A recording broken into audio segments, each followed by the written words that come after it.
They took everything from me. My husband, my daughter, my soul. 3 men. 3 fucking men decided that my life was worth nothing, that my family's blood could spill on the ground like dirty water. And you know what I decided? That theirs could too. I trained until my fists bled. I learned to break bones, to extract confessions, to feel a man's pulse slow down under my hand. I faced an entire motorcycle club, tortured whoever needed to speak, shot whoever tried to stop me. 3 bullets, 3 bodies, 3 debts paid. Now I'm far away, hidden in a country that doesn't know me, but I can still smell gunpowder on my fingers. I'm no hero. I'm what's left when you take everything from someone and expect them to just accept it. I didn't accept it.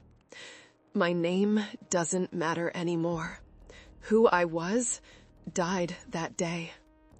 But before, I was an ordinary woman, literature teacher, married to a good man, funny, who knew how to make my 6-year-old daughter laugh until she lost her breath.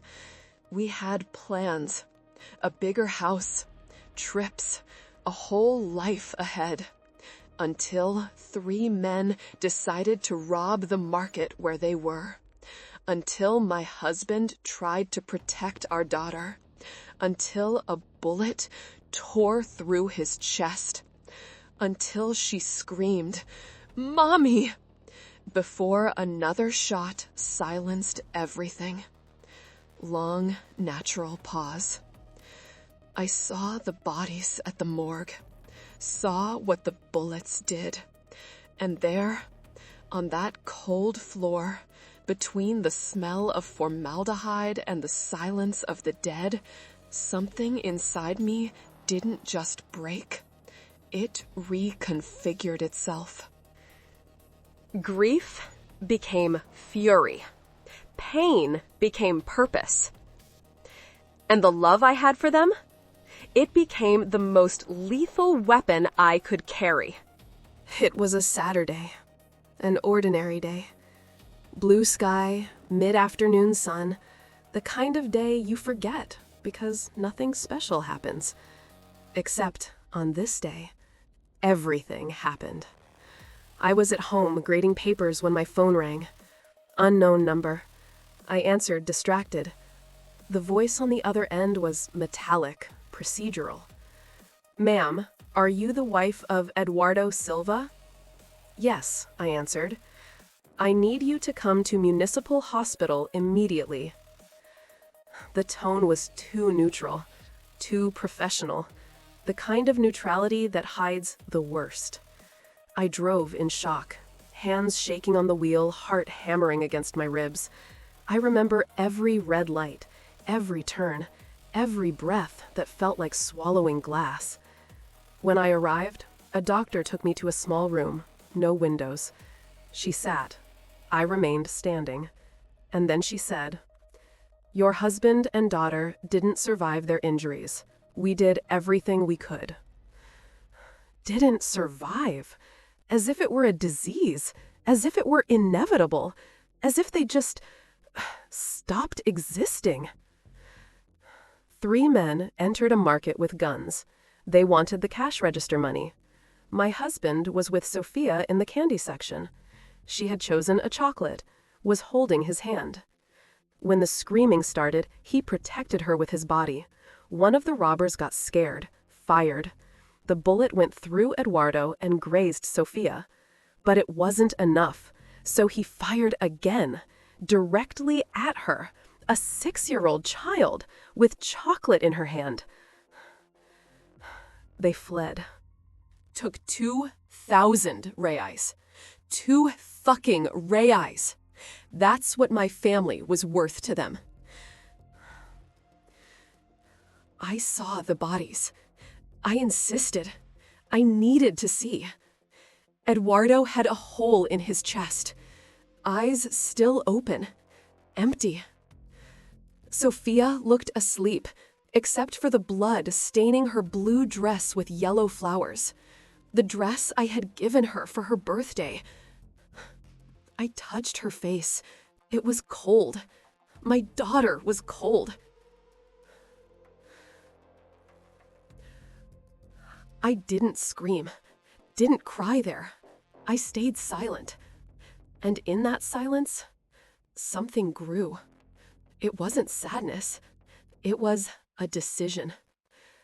The police were kind. They said they were doing everything they could, that the criminals would be arrested, that justice would be served. I heard every word and didn't believe any of them, because justice doesn't bring anyone back, and because I already knew, deep in my chest where hatred was beginning to boil, that justice wouldn't be enough. In the following days, the world continued. People went back to work. Children went back to playing in the street. The market reopened, as if nothing had happened, as if 2 lives weren't worth even a pause. I didn't go back to teaching, dropped enrollment, closed the curtains, sat on Sophia's bedroom floor and breathed her smell until it disappeared. Read the condolence messages and deleted them all. I didn't want pity. I wanted blood. The police updated me every week. We're still investigating. We have some leads. It's a matter of time. Time? As if time meant anything to someone who had already lost everything. Then came the news. The 3 had been identified. Camera footage, facial recognition. 2 had criminal records. History of robbery, trafficking, violence. The 3rd was a minor, 17 years old. As if that mattered. And you know what happened? Nothing. They weren't arrested. They were on the run, hidden, protected by whom they couldn't say. But I knew. I knew men like that don't disappear alone. Someone was hiding them. Someone was protecting them. And I was going to find out who.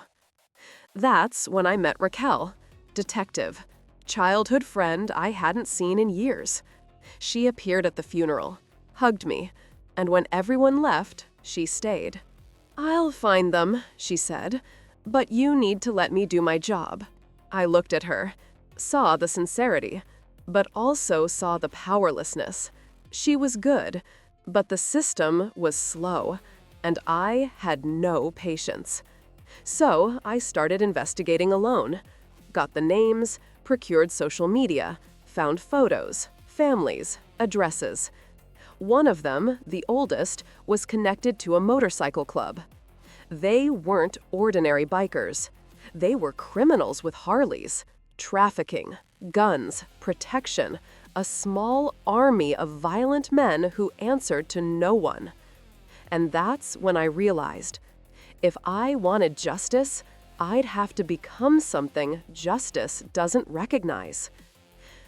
I stopped sleeping, stopped eating properly, looked in the mirror and saw a stranger. Thin, deep, dark circles. Eyes that didn't blink. But I also saw something new.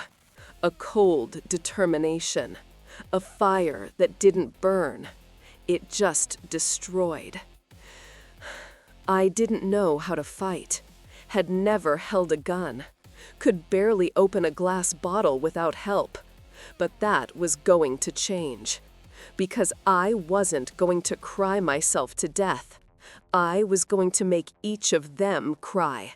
And then, I was going to make them stop breathing. Pain was my fuel. Grief my armor. And revenge? Revenge was the only thing that still made my heart beat.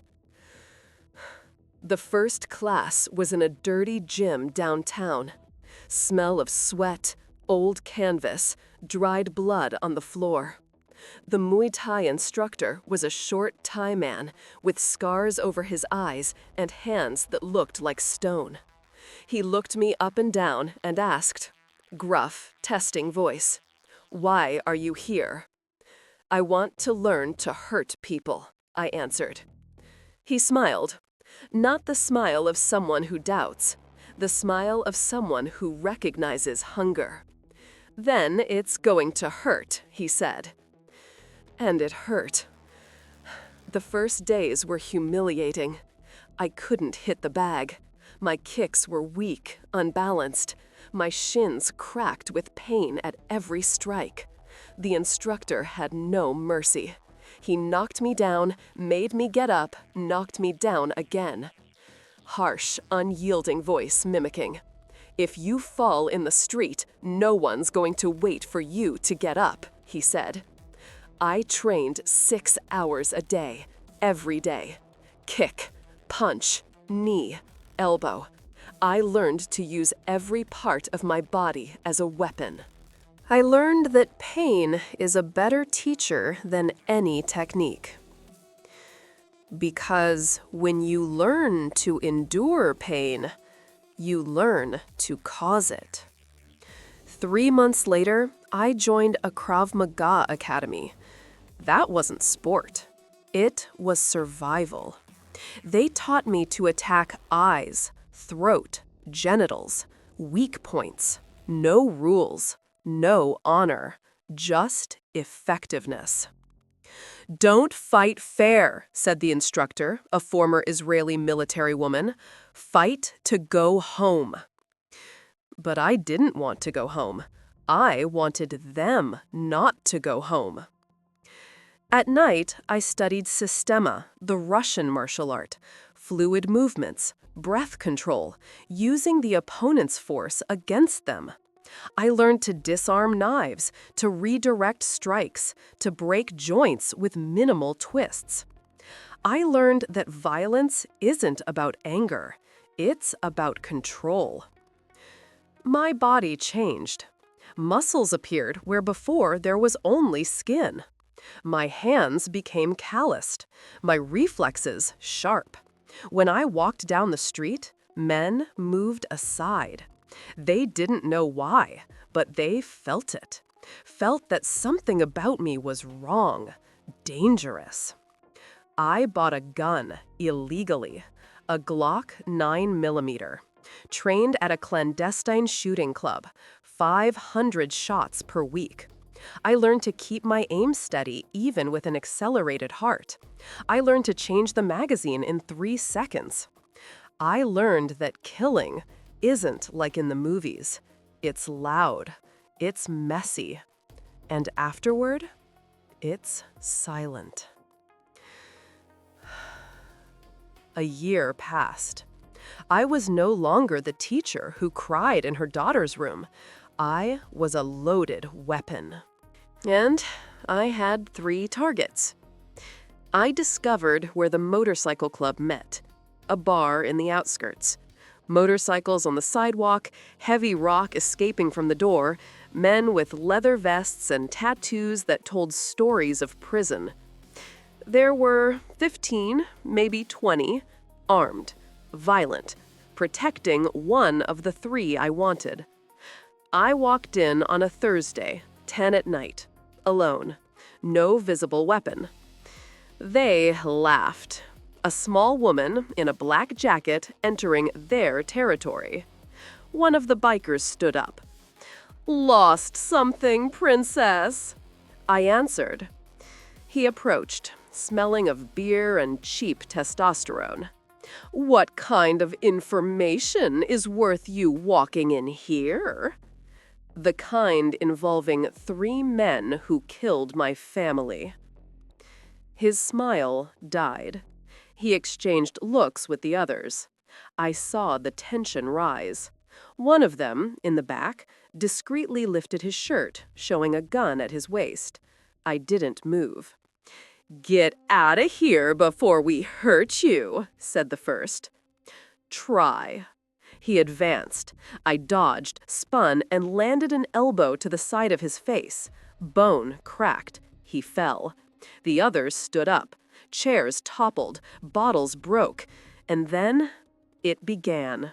It wasn't a movie fight. It was fast, brutal, chaotic.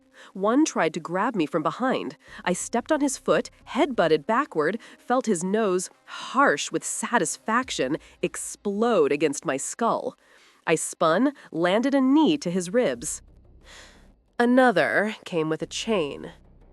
I dodged, grabbed his arm, twisted until the elbow popped. He screamed. I didn't stop. There were too many. I took punches. A kick to the ribs knocked the air out of me. Another knocked me down.